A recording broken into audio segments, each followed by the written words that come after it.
Greetings, this is Paul the Poke from paulthepoke.com. Today's topic, trend update, Pestilence, Zika Virus, July 2016. The scripture reference, Revelation 6, verse 8, "And I looked, and behold, an ashen horse, and he who sat on it had the name Death, and Hades following him, and authority was given to them over a fourth of the earth, to kill with sword, and with famine, and with pestilence, and by the wild beasts of the earth." Now, the context of this verse in Revelation 6, verse 8, is the fourth horse of the apocalypse.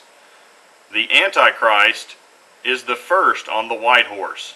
Now, as of summer 2016, we have not seen the Antichrist in action, let alone formally presented. Planet's gearing up for war, and there is nobody out there brokering peace. We are not in the tribulation. And the scale of destruction and death of the fourth horse is a quarter of the earth. Now I'm going to round up the population of the earth from 7 billion and change to 8 billion, just for simple math.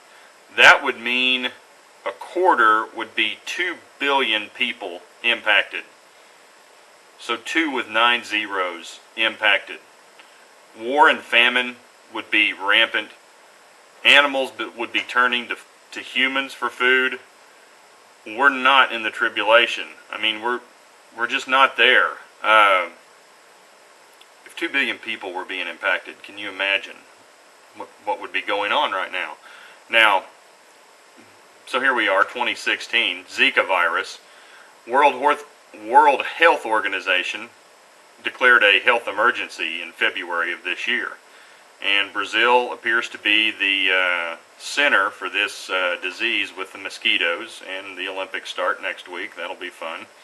A USA Today article, estimates 10,000 pregnancies could be affected by Zika by the end of the year in Puerto Rico. The CDC here in the United States, the Center for Disease Control, estimates 1,658 cases in the United States mainland.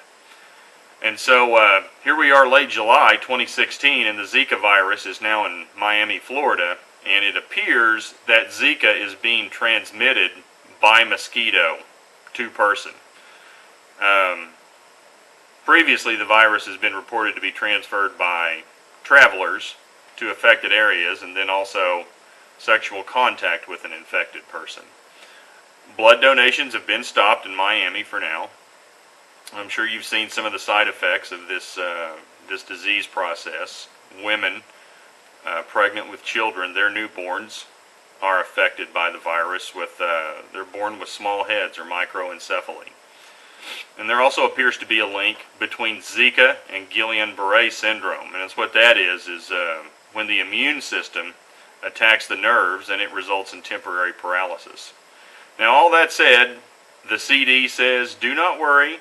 We do not expect widespread transmission in the continental United States. Now, if you're interested in this, you can check out, there's a link to a Bloomberg article discussing Zika. But the one thing that I find interesting is when we hear from our experts, our scientists, our politicians, the news media, when there's something serious taking place, they always say, do not worry, do not worry. As opposed to God, who's pretty direct with us. And just for the sake of an example, roughly 25 to 30% of the Bible is prophecy. And that's roughly 25 to 30% of the Bible. Of that, half of that has yet to be fulfilled. Now, God doesn't want us in the dark.